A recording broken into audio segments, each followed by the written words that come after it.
there's always a moment of truth where I say, look, it's either put up or shut up. And it was time to put up. I had crossed that thin line. It was 100 plus degrees. We were hot. We were on fire. We were yelling our hearts out. You could feel the intensity rising. Even in our tiredness, even in our weakness, even in our pain, we continue to push. I told myself, you can suck up the pain for another mile and a half, and you will be a Marine. Not many people believe that I could do it. I don't know where I got the energy from. I don't know where the pain went to. But all I know is that I had what it took. I am a United States Marine. PFC Darrell Willis serves his country as a Marine. Will you? Visit Marines.com or call 1-800-MARINES. The few, the proud, the Marines.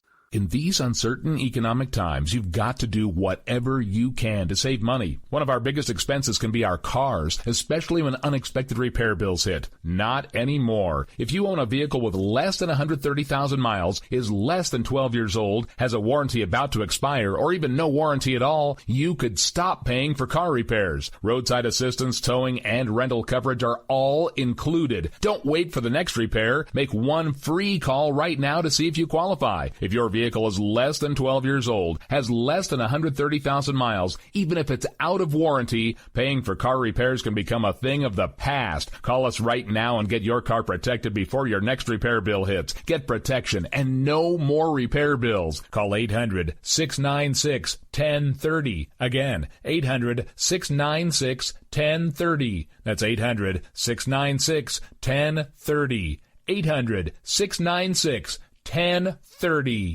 Individuals and businesses with tax problems, listen carefully. Do you feel like you're losing control over your finances? If you owe over $10,000 in back taxes or have unfiled tax returns, we can help you take back control. The IRS is the largest and most aggressive collection agency in the world, and they can seize your bank account, garnish your paycheck, close your business, and file criminal charges. Take control of your tax problems now by calling the experts at Tax Mediation Services and take advantage of the Fresh Start program and new laws that may allow us to negotiate a settlement for the lowest amount possible. Our team of tax attorneys and enrolled agents can stop collections and get you protected so you can take control of your financial future. Tax Mediation Services is accredited by the Better Business Bureau. Call now for a free case review and a price protection guaranteed quote. Call Tax Mediation Services now at 800-610-9050. That's 800-610-9050.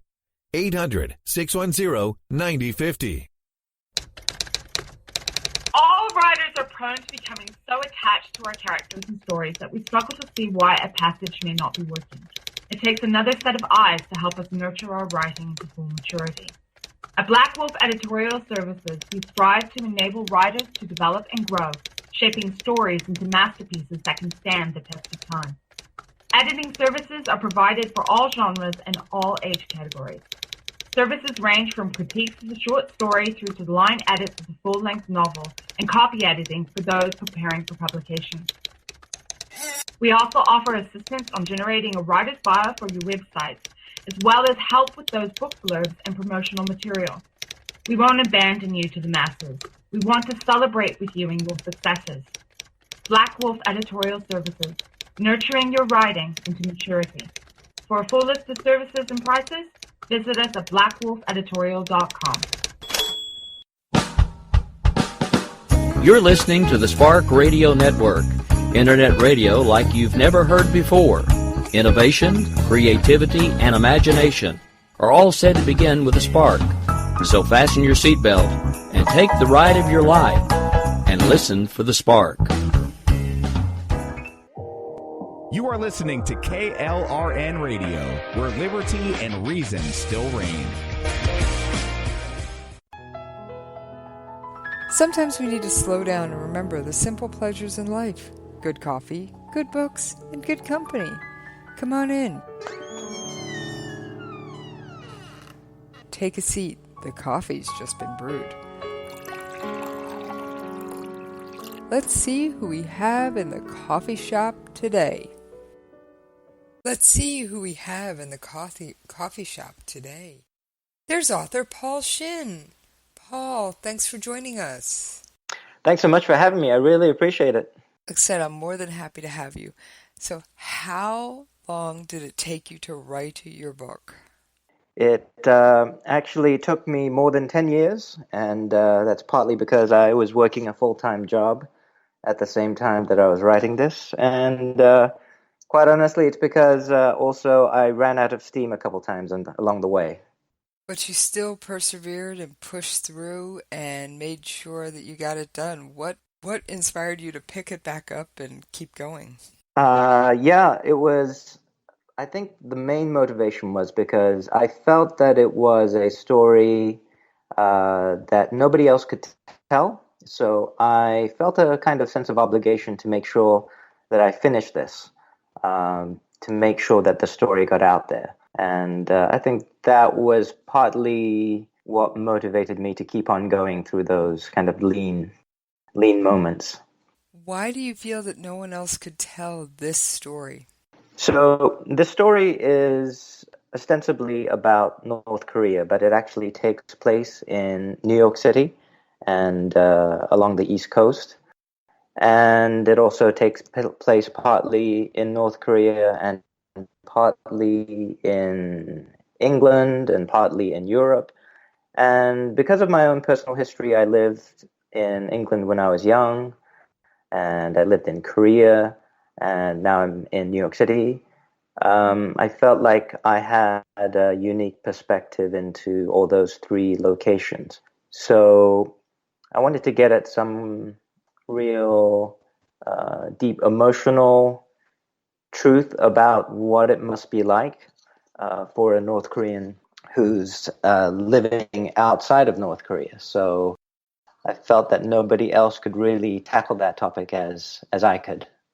Now, when you say you lived in Korea, I'm going to assume you lived in South Korea, unless you or your family defected, which would be huge. No, I'm South Korean. Okay.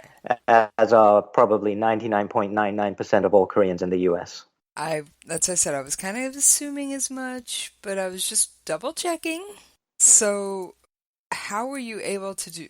I have a feeling doing research on North Korea was a bit challenging. I mean, it is the hermit kingdom. It is, yeah. It is quite challenging.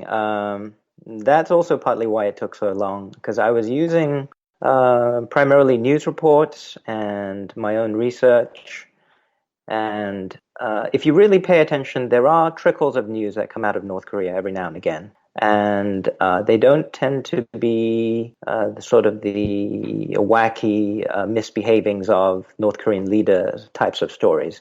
There are actually very concrete pieces of information that are trickling out all the time in open sources. And that was actually one of the things that inspired me to write this story. The genesis of the story was back in 1997 when North Korea was going through this devastating famine. The North Korean mission to the United Nations, they had so little money that when their ambassador got really sick and he had to go to a local hospital in New York City, the mission had no money to pay his hospital bills. And this is not the kind of thing that North Korea, I mean, it's quite kind of a PR disaster for them to have this poverty exposed to the world like that. So when news about that got out, which was reported in a local newspaper, the local Korean American community sort of rallied around the cause and they started raising money to pay his hospital bills, even though he's North Korean.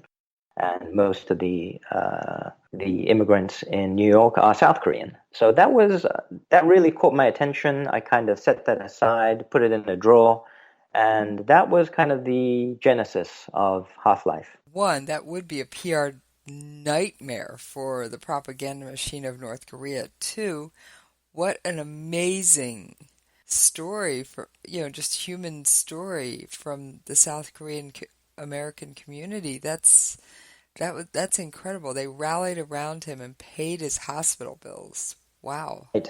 That's one of the paradoxes of the tension between North and South Korea, because you hear about the tension all the time. You hear about military exercises. You hear about this conflict whenever North Korea fires a test missile. You hear about all the tension.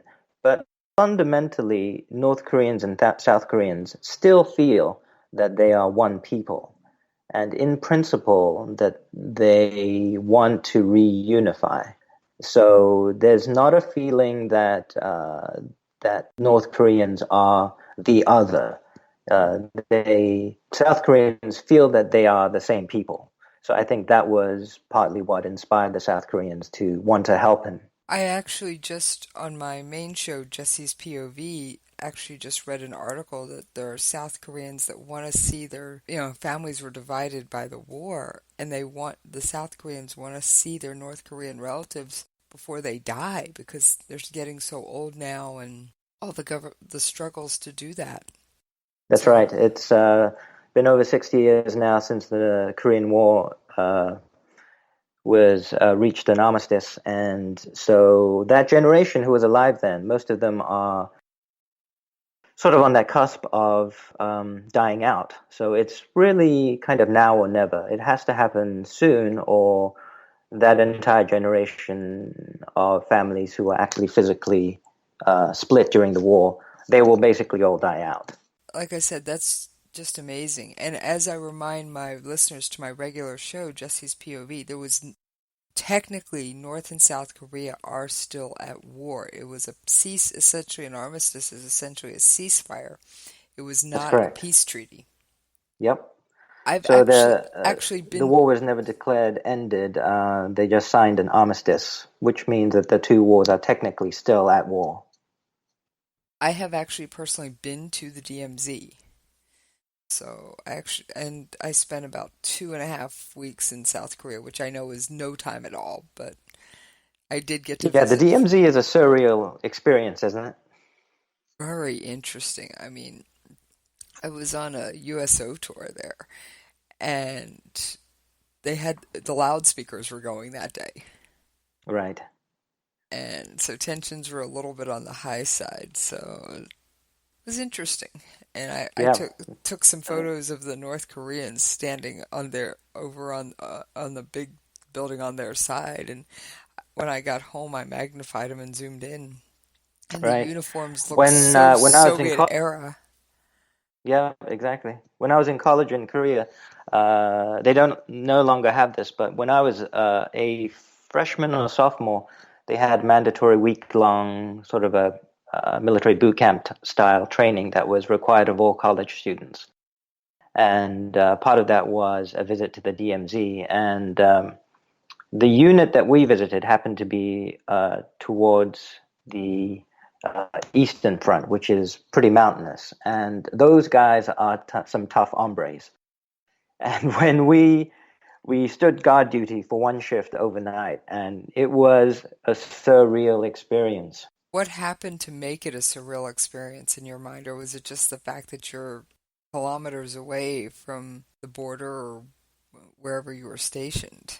Well, you get to realize on a visceral level that there is this tension that is present 24/7. And you may live, or I may live, at the time I may have been a college student going to college in Seoul, living sort of a carefree college student's life. But then you're thrown into this environment where you realize that these guys have their life on the line every night. And, you're up in the guard tower and they have claymores at the ready, they have machine guns at the ready, they have rocket launchers at the ready. And, if they catch you catching some Z's, they will really chew you out, even though we were college students. And those guys who were standing guard duty, of course, that was unacceptable. Wow. I mean, I was on a USO tour. We, of course, were mostly interacting with the American soldiers that were on the DMZ, and their motto was in front of them all. And it was just so fascinating. We actually went to the Military Armistice Commission building and, of course, walked over the line, technically into North Korean territory, but, of course, we're safe inside the building. Right. Only when the door is closed on the other side, though. Yes, the door was closed, and there was a ROK soldier standing right in front of that soldier. Right. And you're not allowed to stand behind him. No. Oh, he was, you couldn't get between him and that door. Right, exactly. Physically impossible. It's it was a fascinating experience. So it's one I wish everyone could have. Of course, not everyone will go, but I've always had a fascination with closed countries and closed cultures.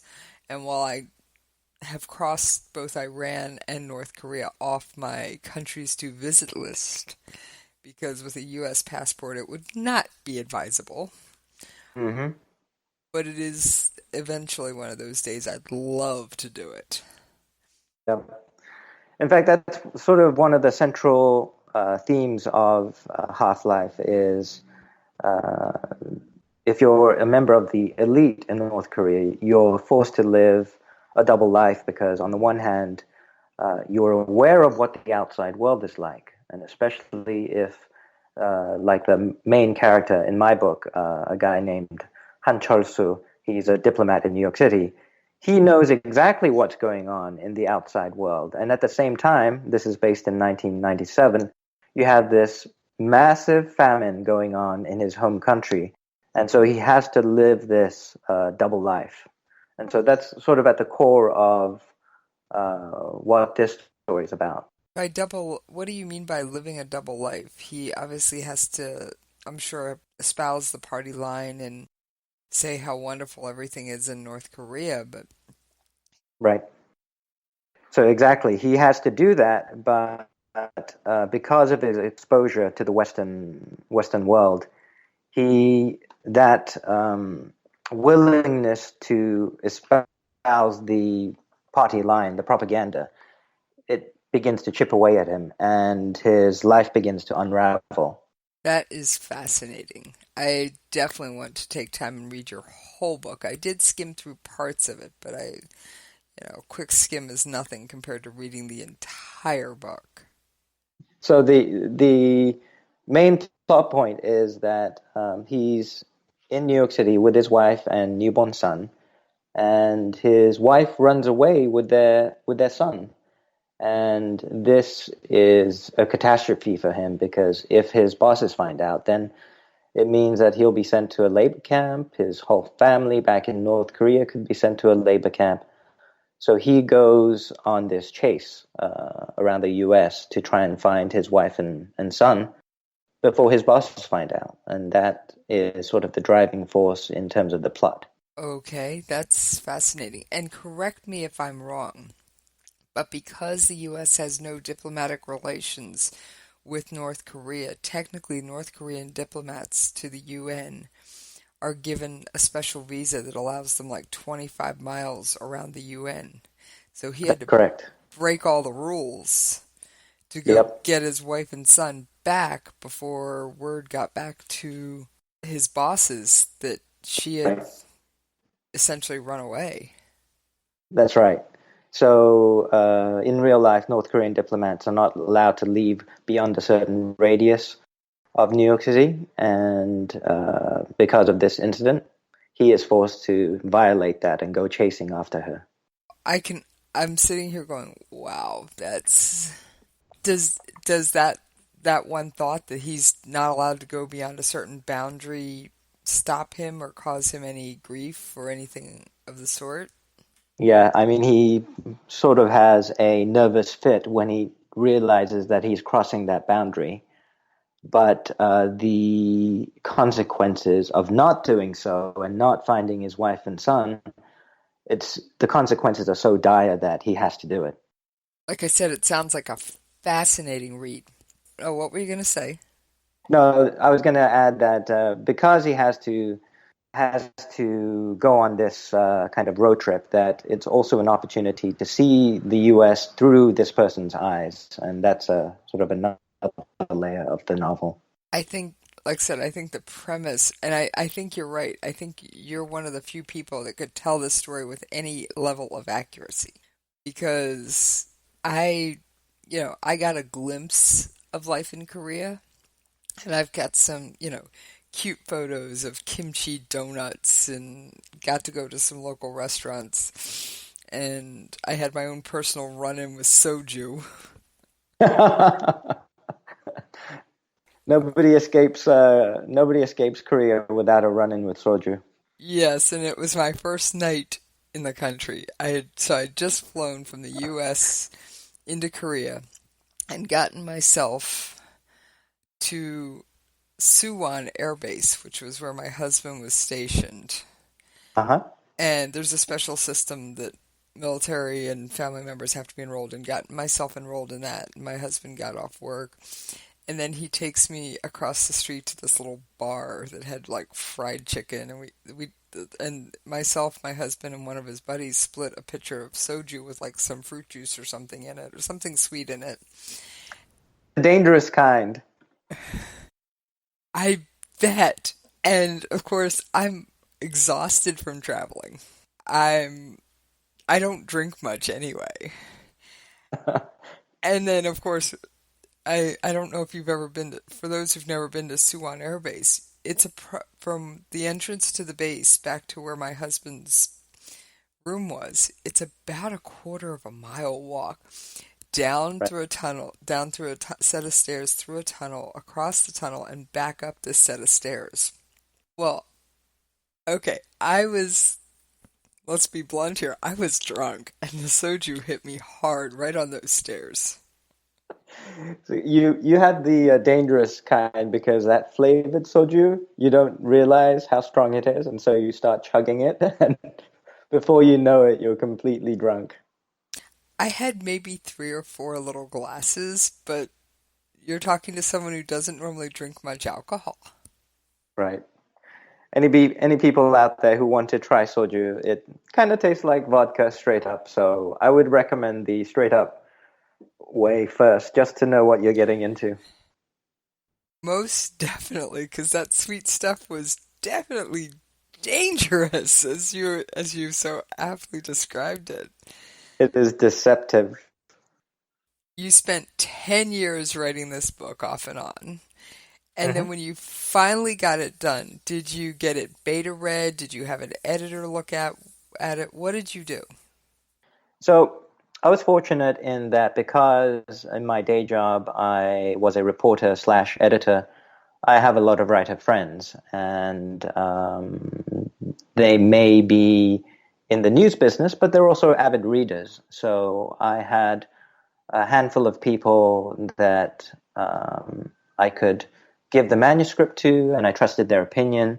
So I had them read it first, and they gave me some feedback, and I took in some of that feedback. Sometimes you have to ignore some feedback because you feel strongly about something, but oftentimes when you get feedback, you have to be open to it because people are seeing things that you haven't seen because you've been so close to the work for so long that you have blind spots. So I sent it to a number of friends, maybe about 3 or 4 friends that I trusted their opinion on. And they gave me some feedback. I incorporated some of that. And then I started looking for an agent, a literary agent. And I got a couple of rejections, but then I knew somebody personally who was an agent, and I asked him to take a look at it as sort of a personal favor. And much to my surprise, he decided to take me on as a client. Okay, and would you care to share your agent's name or not really? It's entirely up to you. His name is Mark Gottlieb. He works for a company called Trident Media, based in New York City, as a lot of publishing, the whole publishing industry is kind of New York-centric. So I had that advantage. When I went to a recent writers' conference in Nashville, Killer Nashville, which was a fantastic conference, I realized how lucky I was because there were a bunch of writers there who were looking for an agent. And in my case, I just kind of was really lucky in that I was in a place where I was exposed to a lot of people in the business. So I felt, after I came back from that conference, the overwhelming feeling was that how fortunate I was. Was that your first ever writers' conference? It was, in terms of a fiction writers' conference. I've been to journalism conferences before, but yes, that was my first fiction writers' conference. So I have a feeling that was a very interesting and enlightening experience for you. It was. I kind of got a new appreciation for the publishing industry, how much it's changing, things that I had never really thought about before. I was really focused on the craft of writing, but it really opened my eyes to the business side of writing. What was your biggest challenge when writing this book? I mean, were there personal struggles with, your Korean heritage versus where you live now? Was it lack of time? What was your biggest personal challenge? Yeah, it was primarily a lack of time, and more than a lack of time, well, in addition to a lack of time, I think the biggest challenge for somebody who has a day job, who's working on something like this, is trying to enforce some structure into your life where you can give yourself a chunk of time each day where you can work on your novel, or if it's nonfiction, then nonfiction. Because you do have to balance your day job and your passion of writing. But you really can't rely on inspiration to strike you to start writing. It's really hard to maintain momentum when you do that. So for me, in my case, I just set aside an hour or so every day in the morning before I went to work, hour and a half, where I just sat down and I just wrote. And once I started picking up some momentum, that was really when I felt that I was making some headway into finishing this. Okay, so so your biggest challenge actually was just time. And that's what I hear from a lot of writers is, I've got my day job, then I've got my passion of writing, and trying to find that balance between family and day job and everything else. It really is sort of the ultimate challenge if you have a day job. And in my case, because my day job involves writing as well, I found that if I tried to write after I got home from work, my brain was pretty much mush. I couldn't really. It was like the writing equivalent of digging ditches all day long and then coming home and then trying to dig another ditch. You're just exhausted. Your brain is exhausted. So in some ways, I almost felt like I wish I had a day job that was completely unrelated to writing. But at the same time, my day job writing, when I look back, informed my fiction writing because I was sort of exercising that muscle every day. So the fact that you're a writer at your day job in some ways helped it. Now, you said you work in the news industry. Did you pull from the headlines and different stories that came across your desk as you were writing and things like that? Yeah, not necessarily as my beat, but as a reader of news, as a consumer of news, I would pay attention to all the tidbits of news coming out of North Korea related to North Korea and that kind of thing. You are talking to a news junkie. I don't look at one news source. I probably look at 30 in the average day, so. Yep, that's a good news consumer because you shouldn't rely on a single source. Well, thank you. I do try and present, when I'm working on my regular show, Jesse's POV, I try and present as wide a variety of news sources as I can, even going to the extreme sometimes and going with things that aren't readily available in this country, like Al Jazeera English. Yep. Which you can get some interesting stories off there, and I'll even go with Iran news once in a while, and I'll go out of my way to get that news source. Yeah, absolutely. I wish more people would do that. One of the things that I think we've discovered over the last few years, as social media has penetrated our lives, is this silo effect where in social media you tend to surround yourself with people who think alike. And so when you get into some kind of Facebook argument about some political issue or something, a lot of people will block those people. But I think that's a pretty dangerous thing to do because you're basically isolating yourself within a community of people that only think like you. And social media tends to amplify that. I mean, of course, everybody likes to hang out with people that they like and think alike. But when it comes to consuming news, I think we should make some effort to read sources that we're not really familiar with. Excellent point. Excellent point. All right. So what advice would you give to a writer who's toying with writing a novel or just started one, or they're somewhere along the process? You know, they're not obviously not published, but what advice would you give to that new writer? So I think the best piece of advice that I could give is to carve out a chunk of your day, whether it's 30 minutes or however long that you can afford to do, and make that 30 minutes or an hour or whatever you can manage, make that a sacred time for you where you're not checking your Facebook feed, you're not taking phone calls, and the people around you, you're basically training them to stay out of that space during that time. And people will gradually learn that between the hours of 8 and 9, Paul is not reachable because this is his time. So carve out that time in your day and sit down and write. And the piece of advice that I heard actually not too long ago was from Ira Glass of This American Life. I don't know if you know that podcast. No, I don't, but do tell.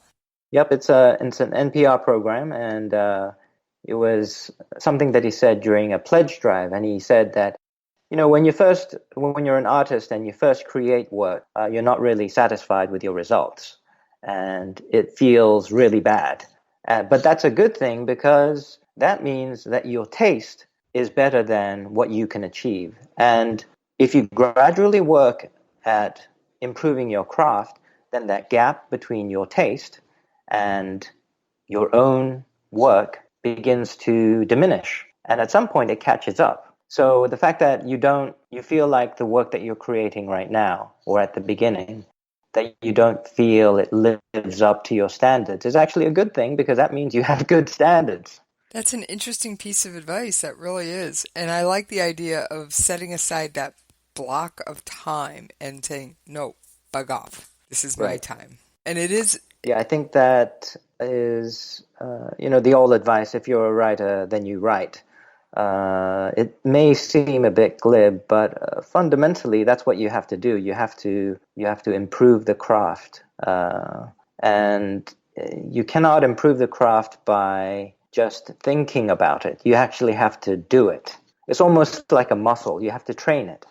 So did you ever face writer's block or challenges and things like that? I think I did encounter sort of minor episodes of writer's block, but I think it was more an issue of momentum. One of the things that sort of kept me from coming off the rails was to have an outline. And I did have an outline for this story, which was I think it was 15 to 20 pages long. It was an outline that pretty much hit some of the major plot points. So when I would get stuck, or what you might call writer's block, I would go back to the outline, and then I would realize that, okay, my story is at this point right now, but I need to get to the other point. How do I get from point A to point B in a narrative? And so I tried to solve that problem, and trying to solve it as a problem would get me out of the writer's block. That is amazing. All right, Paul, I'm going to ask you to hang on with me while we take a brief commercial break. Is debt beating you down? You need discipline. You need the Debt Ninja. If you've been caught in a financial trap and need to be set free, then you need the Debt Ninja. Want to stop those harassing collection calls, start saving thousands in interest and fees, and get out of debt fast? Then you need to call the Debt Ninja. The Debt Ninja will find the best companies across the country that will help you consolidate all your bills into one easy payment, reduce your payments by 30 to 50%, and get you out of debt fast. If you have unsecured debt of $10,000 or more, such as credit cards, loans, or medical bills, call the Debt Ninja for a free 15-minute consultation. Call 800-826-1246. 800-826-1246. That's 800-826-1246. Call today. The Debt Ninja. In these uncertain economic times, you've got to do whatever you can to save money. One of our biggest expenses can be our cars, especially when unexpected repair bills hit. Not anymore. If you own a vehicle with less than 130,000 miles, is less than 12 years old, has a warranty about to expire, or even no warranty at all, you could stop paying for car repairs. Roadside assistance, towing, and rental coverage are all included. Don't wait for the next repair. Make one free call right now to see if you qualify. If your vehicle is less than 12 years old, has less than 130,000 miles, even if it's out of warranty, paying for car repairs can become a thing of the past. Call us right now and get your car protected before your next repair bill hits. Get protection and no more repair bills. Call 800-696-1030. Again, 800-696-1030. That's 800-696-1030. 800-696-1030. All writers are prone to becoming so attached to our characters and stories that we struggle to see why a passage may not be working. It takes another set of eyes to help us nurture our writing into full maturity. At Black Wolf Editorial Services, we strive to enable writers to develop and grow, shaping stories into masterpieces that can stand the test of time. Editing services are provided for all genres and all age categories. Services range from critiques of the short story through to the line edits of the full-length novel and copy editing for those preparing for publication. We also offer assistance on generating a writer's bio for your websites, as well as help with those book blurbs and promotional material. We won't abandon you to the masses. We want to celebrate with you in your successes. Black Wolf Editorial Services, nurturing your writing into maturity. For a full list of services and prices, visit us at blackwolfeditorial.com. All right. Thank you, Paul, and thank you everyone out there for hanging with me through that commercial break. Gotta pay those bills or the coffee won't keep flowing. All right, Paul. Yep. So you finally finished your book. Now, while you mentioned this outline. That outline sounds huge to me. First of all, I will admit I do NaNoWriMo. Some years I make it, some years I don't. My outline, if I have one at all, usually fits on a 3x5 card, so I can't even imagine a 15 to 20 page outline. It's actually not as long as it sounds. What I did was I followed sort of the traditional plot structure, the 3-act play structure. And I kind of outlined the story like that very roughly at first. And then, you need a climax, and then you need what they call the inciting incident, what kicks off the story at the very beginning. So I plugged in some of that stuff, and then I kind of fleshed it out. And as I was even writing the novel, sometimes I would go back into the outline and then I would add some details, because as you write, the plot will change. It cannot be just a one-way street. So I would go back into the outline, I would add some stuff, take other stuff out, and then at the end, it ended up being like a 15 to 20 page outline. Wow. I will say I did try outlining for NaNoWriMo one year. I outlined this whole crazy novel set in one whole part of the world, and then when I sat down to start writing, my characters took me to another part of the world, and I never got back to the outline I made. Yeah, well, sometimes you have to follow where the characters take you. That is, it is a classic, by the seat of your pants, what they call pantsers type of writing style. Well, because I'm just doing it as a personal challenge for Nano, like I told you, I do kind of write, but I never share it. My writing stays tucked away on its own little external hard drive. Even my husband can't get to it. It's password protected. Well, when you want to share it, then it'll be ready, right? This stuff hasn't even been edited. I have had a friend of mine who is a writer look over it. Actually, a couple of friends. I'll share little bits with them once in a while. They'll cajole me and bug me long enough to, fine, you can read this short story now. Shoo. And they'll say, oh, this has got such a great premise for it. Yeah, whatever. It's not going any further. Speaking of editing, I found that one of the dangers of writing on a computer is this urge to keep going back and making those words perfect. I found myself trying to go back and rewriting sentences, rewriting paragraphs, and that really kills your momentum. So for a huge chunk of the book, I actually ended up writing longhand on a legal pad so that it would force me to just get words down on a page. Wow. You're talking to someone who I don't write stuff down.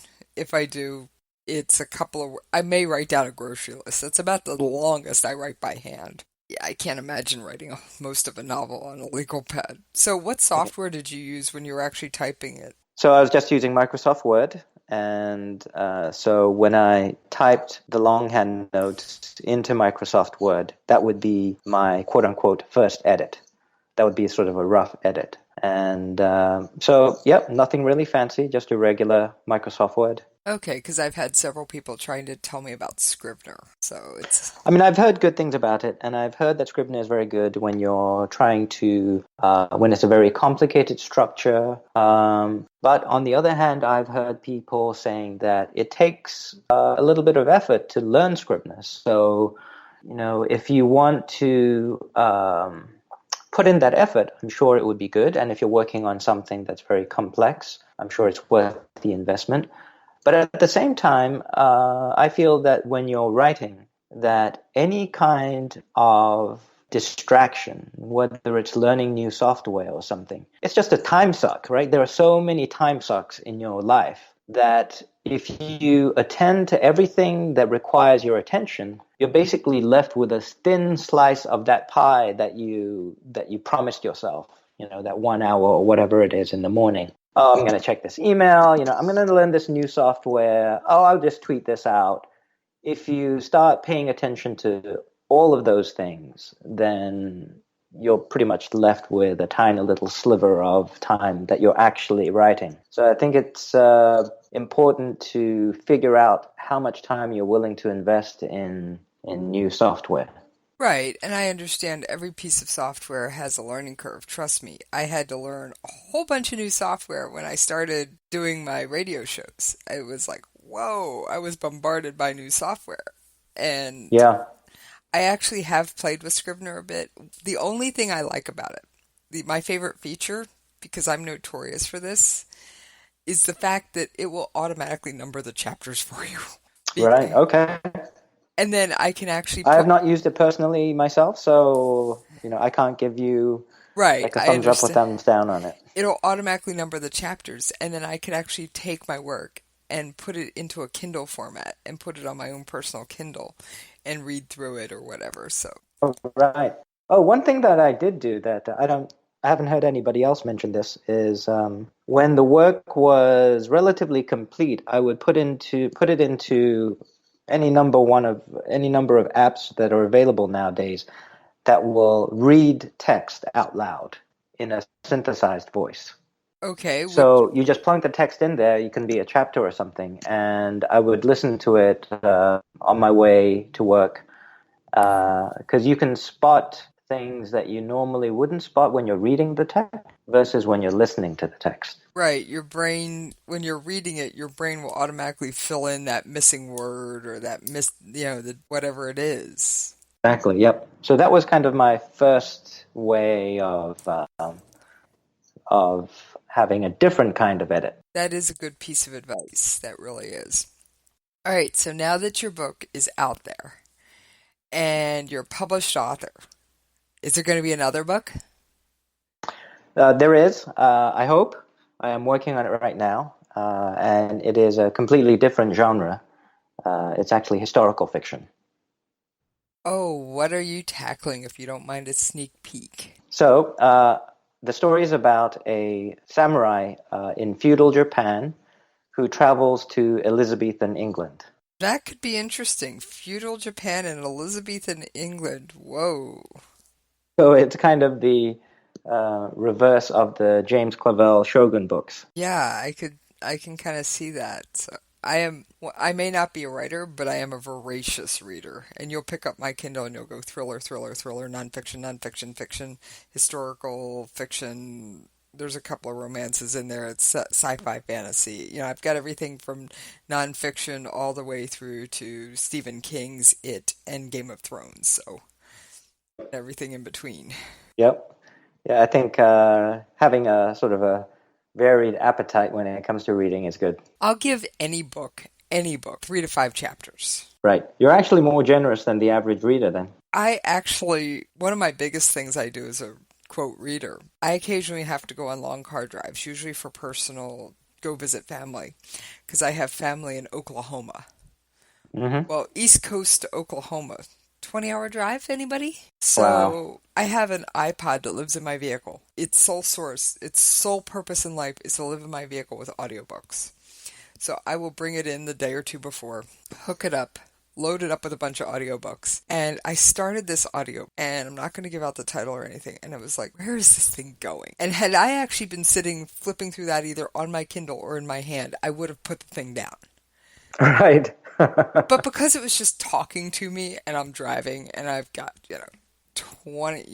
I'm driving through this 20-hour drive, I literally got through the entire book.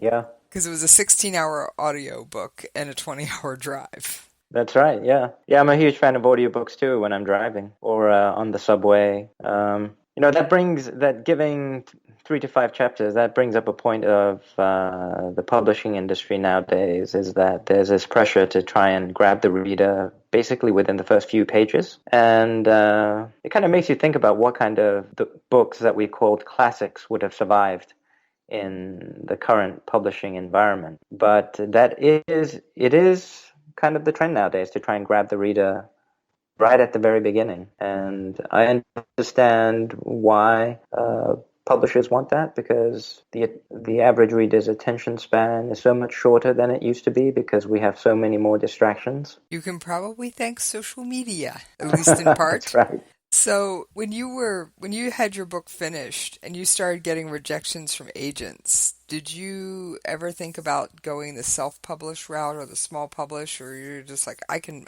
get an agent, I can get one? I never seriously considered self-publishing. I think part of that was I felt that the story at its core was pretty good, and I had friends that I trusted to give me their honest opinion, who have a pretty good BS detector, and they said that it was good. So if I had encountered more resistance in the process of finding an agent, I may have considered that, but I was very fortunate, as I said before, in that I found my agent pretty quickly in the grand scheme of things. You've got the book out there. I hope it does well. You're starting a whole new book. What are your goals? Are you trying to become a full-time writer? Are you wanting to just keep it as a hobby? What are your goals and plans? If I could become a full-time writer, that would be wonderful. But as you probably very well know, it's really hard to make a living as a full-time author unless you're quite well known or you're writing books at a really fast clip. There are authors who publish like a book every 6 months. These are parts of series, so the characters are all established, and what they're doing is just exploring a different aspect of the character or throwing the character into a different plot. But I personally am not that kind of a writer. Somebody asked me whether I would consider writing a sequel to Half-Life, and I hadn't really considered it. But, especially because if you live with the characters for so long, it's been over 10 years that I've lived with these characters, you kind of want to take a break from those characters. But if there is a big enough response, and if I feel that there's more left to say, then I could revisit those characters. But generally speaking, I'm writing things that I want to be self-contained. So it would be great if it did well and I could become a full-time writer. That would be sort of the dream scenario. But even if it doesn't, I told myself that I would be content just to be able to get that story out there, because that was one of really my initial goals, was to get the story out there, to sort of leave a written record of what life was like in the late 90s. Speaking of, you went the traditional publishing route. How much control did you have once the book was sold to a publishing house with cover design and final processes? And what format is your book available in? It's available in an ebook, and it's also available in paperback. And there'll be a small run of hardbacks. But I had quite a lot of control, actually, because I went with a small publisher by the name of Fiery Seas. And it's not a huge publisher, so I had a one-on-one relationship with the head of the company. So I had quite a bit of input in terms of cover art, in terms of the edits, and probably the most rigorous or the most extensive edits were actually happened when I had given my manuscript to my agent. And my agent gave me a lot of feedback that was very helpful. And I did some pretty significant restructuring of the novel based on my agent's suggestions. So that was where actually most of the edits took place. And once I got to the publisher, there were only a few rounds of minor edits. Okay, so your agent actually helped you with a lot of the initial, not necessarily initial, but maybe third and fourth round edits kind of thing? That's right, yeah. It's great. I know a lot of agents. I've heard some agents will take the time to do that if they really like the book, and I've heard other agents won't be bothered. So I'm sure that's... Yeah, I think, as I said, I kind of lucked out because I know Mark Gottlieb personally, and so I think he may have given me some extra attention as a personal friend. So again, I just felt really lucky when I visited that writers' conference, just to know. And I'm not naive about these kinds of things. When I knew that there were agents who they were just kind of the middleman versus, you have sort of the legendary agents who played like a very active role in shaping some very famous works that we know. So Mark was kind of sort of the happy medium. Like, he didn't get in my face about the edits.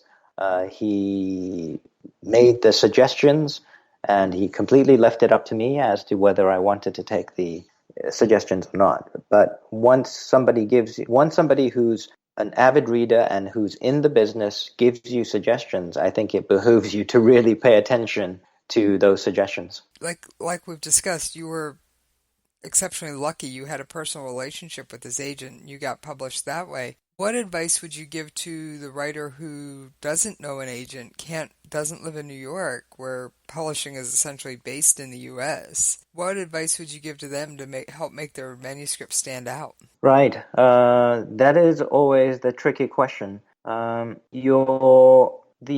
publishing industry, the genres nowadays are in these kind of silos, whether it's young adult or whether it's techno spy thriller like your Tom Clancy type novels, or whether it's romance. I learned a new term when I went to the conference. There was this term called cozies, which are basically sort of not the hardcore crime thrillers, but sort of cozy thrillers. I'd never heard that term before.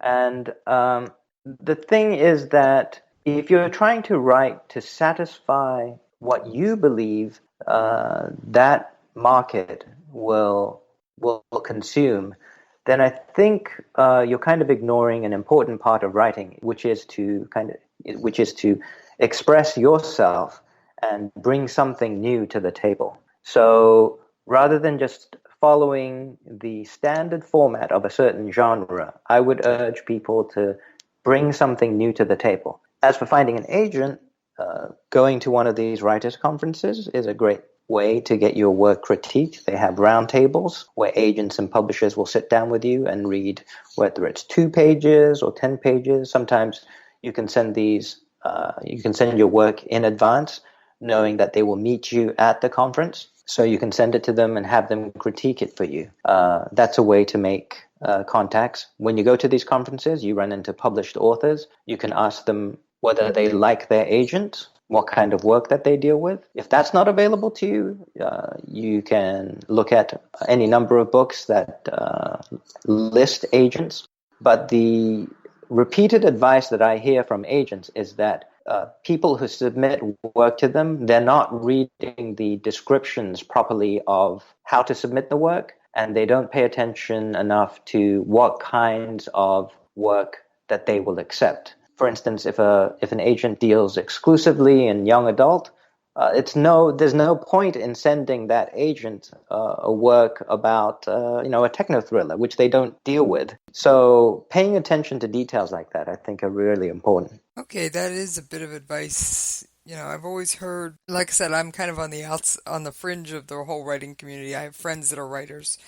One of them always stresses, make sure your manuscript is properly formatted according to industry standards. And another one's always going, make sure you catch the reader's attention on page 1 and don't let them go. Right. So paying attention to what the agent will accept and making sure for lack of a term, do your research. Yes, I think you have to look at it from the agent standpoint. The agent, for you, this is your work and you're very attached to it. And sometimes it's puzzling why agents are not latching onto it immediately. But you have to look at it from the agent standpoint. From the agent standpoint, that agent is getting multiple submissions every day. So you have to do something to stand out from the pile.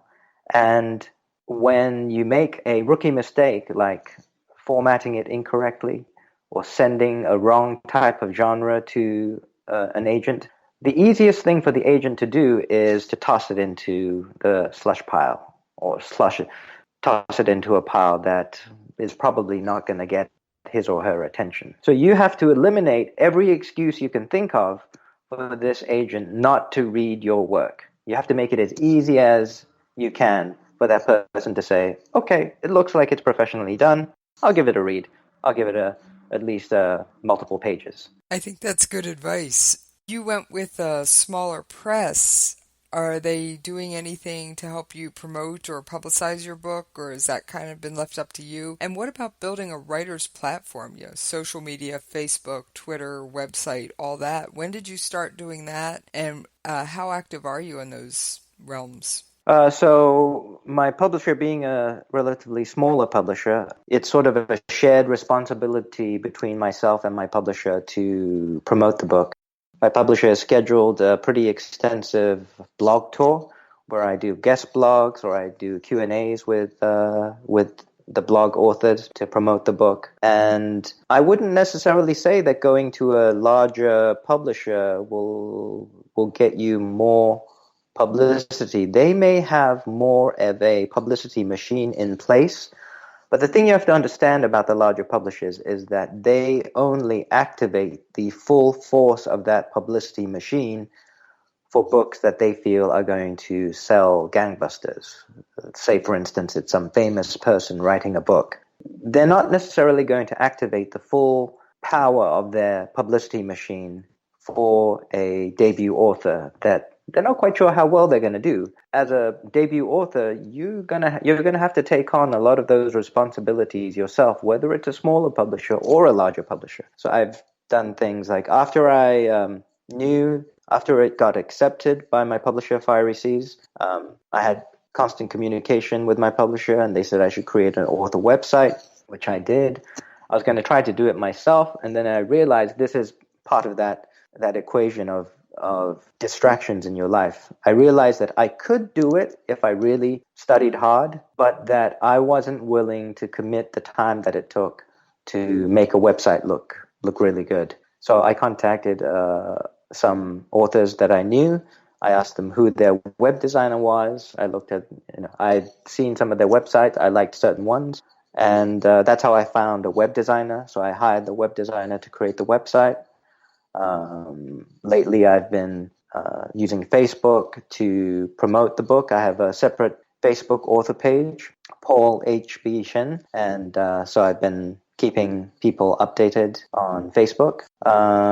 Twitter can be a little bit of a interesting platform because from everything that people are telling me, Twitter tends to be a bit of an echo chamber.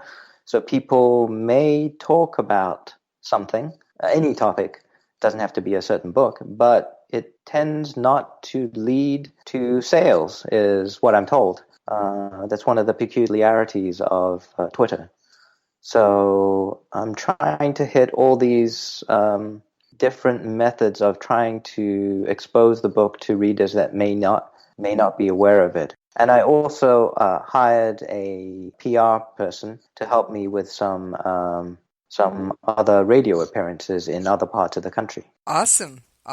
Well, as you know, we're online, so we're available all over the country. That's right. It's the wave of the future. It's actually being online nowadays, or being in a podcast form, gives the program what they call the long tail, right? You don't have to be at a certain place at a certain time to listen to the show. You can listen to it whenever you want. Right, and this will actually eventually make its way over to the iTunes podcast series, and it'll be available for on-demand replay and download. And as I told you before we started the actual interview, I will send you a link which will enable you to make a widget so you can actually place this interview on your own website, or have your website designer do it, or whatever, depending on the complexity and how much you choose to update your own site. So do you blog? I've heard a lot of writers blog. So I'm beginning to blog. The thing about blogs is that I think you kind of have to offer something. You have to offer content that the readers find useful. I plan to do a little bit more blogging of even speaking to other authors, different parts of the craft and the business of publishing, and some North Korean related stuff.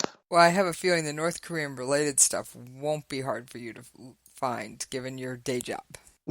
That's right. I mean, every day you hear something.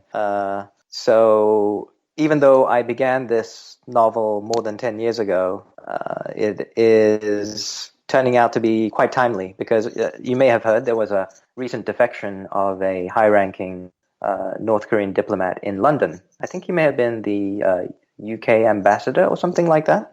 And so there are defections in my story as well, because at the time when North Korea was having this famine, it was leading to some huge social upheaval in North Korea, which was prompting a number of very high-profile defections, including the guy who was the mastermind behind the North Korean ideology of 주체, which means self-reliance. And he defected.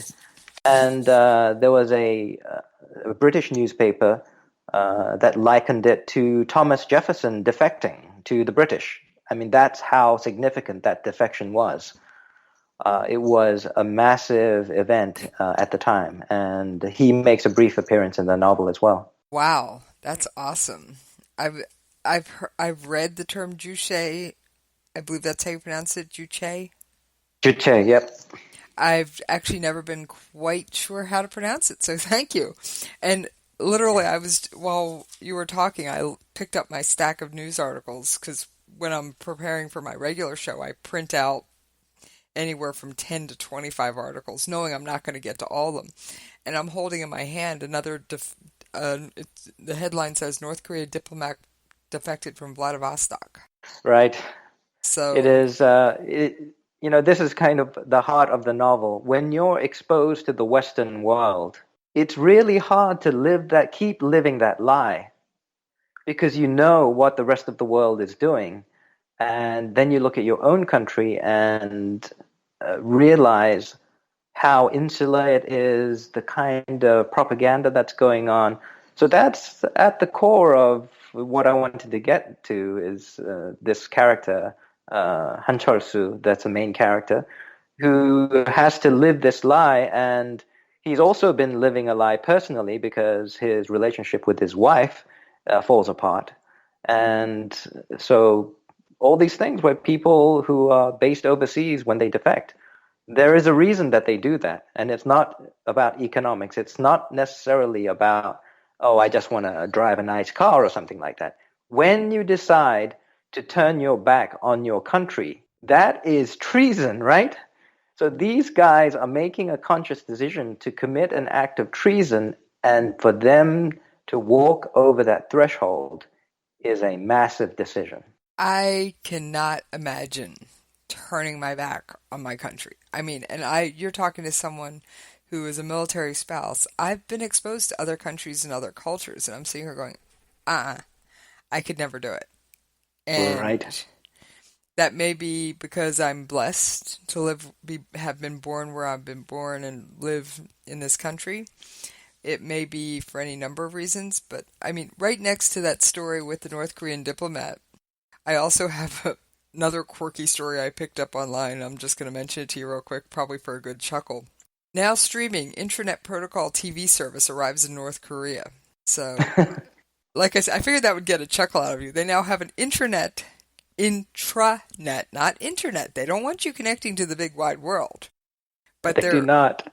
But their own internal intranet is now. Well, there was offering that theory that there was some chatter. Remember, I think it was last year when the movie The Interview came out, that comedy with Seth Rogen and James Falco, about these two guys, sort of hapless guys, going to interview Kim Jong-il or Kim Jong-un in North Korea. The Sony emails got hacked, and there was some chatter that the origin of that hack was based in China. So there have been reports that North Korea has a very active cyber attack brigade, and their base of operation may be in some private hotel-type location in China. So they definitely don't want their own country connecting to the World Wide Web, but at the same time, there's part of them that doesn't want to get left behind, so they develop it within their country. But the whole power of the internet comes from interconnectedness, so it's a paradox. The whole country has so many paradoxes. It does. I mean, you see stories about their own people starving, and they've just cut rations again for their soldiers, and then they go launching missiles into the ocean, and you're going, guys, what about feeding your people? Right. So, and it definitely has a paradox. Yes. So, all right. Is there any topic I didn't hit that you wanted to cover? No, I think that's it. I think you pretty much covered everything. Especially in terms of the advice for aspiring writers, I think that was a topic that I was happy to talk about, because I had such a hard time in my own life just getting this together. And I have a feeling that many writers out there who are struggling to complete their work will probably, it will resonate with them. Well, like I do with every author at the end of a coffee shop interview, and actually all my guests on my regular show as well, but particularly coffee shop, why don't you give out all your social media contacts and tell us where they can purchase your book, at least online? Yep, it is available on all the online bookstores, including Amazon. You can just do a search for Half-Life and my name, Paul Shin.